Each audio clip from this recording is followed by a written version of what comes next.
SpongeBob SquarePants.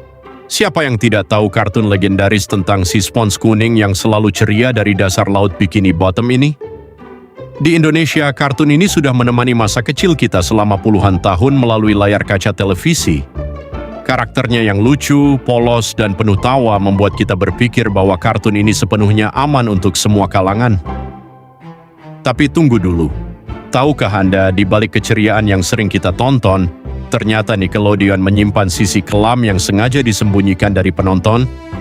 Beberapa adegan dianggap terlalu ekstrim, berbahaya, bahkan mengerikan untuk ukuran tontonan anak-anak. Mulai dari ancaman keselamatan, visualisasi yang mengganggu psikologis, hingga adegan dewasa yang lolos dari pengawasan tim produksi awal.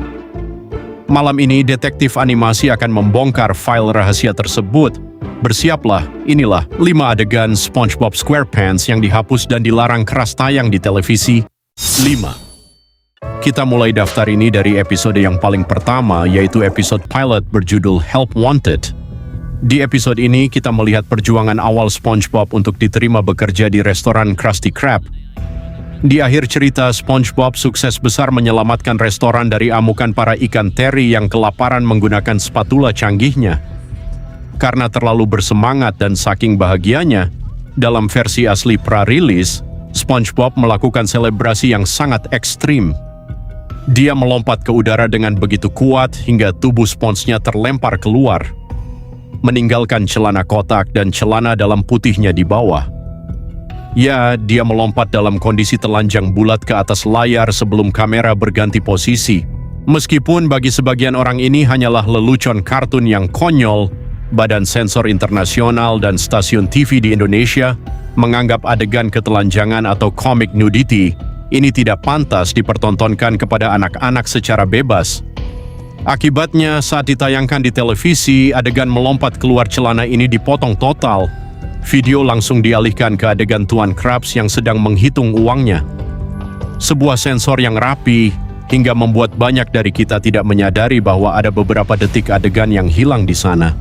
4. Maut di Rumah Kubah Sandy. Pindah ke nomor 4, ada adegan dari episode berjudul Tea at the Tree Dome. Ini adalah momen pertama kali SpongeBob dan Patrick berkunjung ke rumah kubah udara milik Sandy si tupai. Karena gengsi dan ingin terlihat keren di depan teman barunya, SpongeBob berpura-pura tidak membutuhkan air, padahal tubuhnya adalah spons laut yang mutlak memerlukan cairan untuk bertahan hidup. Ketika Patrick masuk untuk menyusul, keduanya akhirnya terjebak dalam kondisi kekeringan yang sangat parah.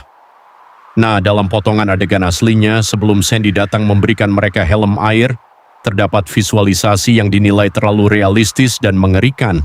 Tubuh SpongeBob dan Patrick digambarkan benar-benar layu, berkerut keriput, dengan mata yang sayu berdarah, dan mulut yang megap-megap di atas tanah seperti makhluk hidup yang sedang berada di fase sakaratul maut akibat dehidrasi ekstrem.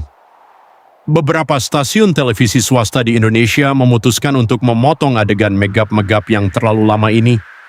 Mengapa? Karena selain alasan durasi, visualisasi tubuh yang sekarat dan tersiksa tersebut dianggap bisa menimbulkan trauma psikologis atau rasa tidak nyaman bagi anak-anak yang menontonnya saat jam makan siang. Adegan ini pun diganti langsung ke momen di mana Sandy datang membawakan mereka segelas air. 3. Episode Jellyfish. Di dalam episode Jellyfishing, Squidward sedang mengalami nasib sial. Dia mengalami kecelakaan sepeda hingga seluruh tubuhnya harus dibungkus gips dan terpaksa menggunakan kursi roda. Melihat kondisi tetangganya yang menyedihkan, SpongeBob dan Patrick berniat baik untuk menghiburnya dengan mengajaknya pergi menangkap ubur-ubur. Masalahnya, tangan Squidward kaku karena terbungkus gips tebal, sehingga ia tidak bisa memegang gagang jaring ubur-ubur. Karena Squidward terus menjatuhkan jaringnya, Patrick yang mulai frustrasi tiba-tiba memaksa dengan cara yang ekstrem. Patrick berteriak, "Firmly grasp it," pegang dengan kuat, lalu menusukkan ujung tajam gagang jaring tersebut menembus gips hingga menancap ke telapak tangan Squidward. Di beberapa versi sensor awal yang sempat bocor, terlihat jelas visual gagang jaring tersebut merobek gips dan menembus kulit tangan Squidward, disertai suara teriakan kesakitan yang sangat histeris dari Squidward.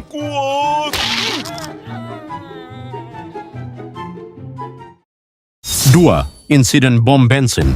Selanjutnya di nomor 2 adalah adegan paling terkenal dalam sejarah censorship animasi dunia, yaitu dari episode Just One Bite. Episode ini menceritakan tentang Squidward yang awalnya sangat membenci Krabby Patty, namun akhirnya berubah menjadi sangat gila dan kecanduan setelah mencicipi satu gigitan. Saking candunya, Squidward nekat menyelinap ke dalam restoran Krusty Krab pada pukul 3 pagi untuk membobol gudang penyimpanan roti. Dalam versi asli yang sempat ditayangkan di Amerika Serikat pada Oktober 2001, sebelum Squidward berhasil membuka pintu gudang, dia tidak sengaja memicu sistem keamanan ketat milik Tuan Krabs. Sebuah ember jatuh dari atas pintu.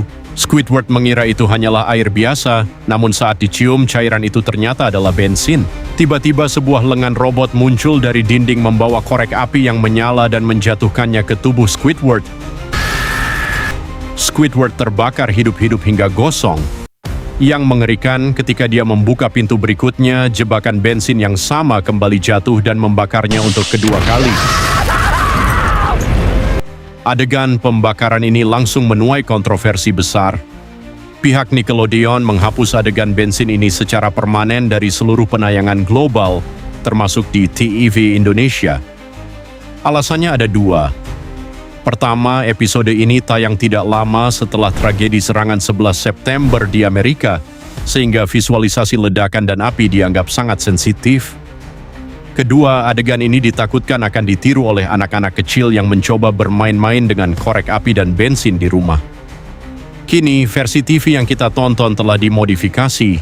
Video langsung dipotong dari momen Squidward mendekati gudang, menuju adegan dia sudah berada di dalam gudang tanpa ada insiden kebakaran. 1. Dan posisi nomor 1 ditempati oleh adegan dari episode Jellyfish Hunter. Episode ini menyoroti sisi terburuk dari Tuan Krabs, yaitu keserakahan yang tidak berujung.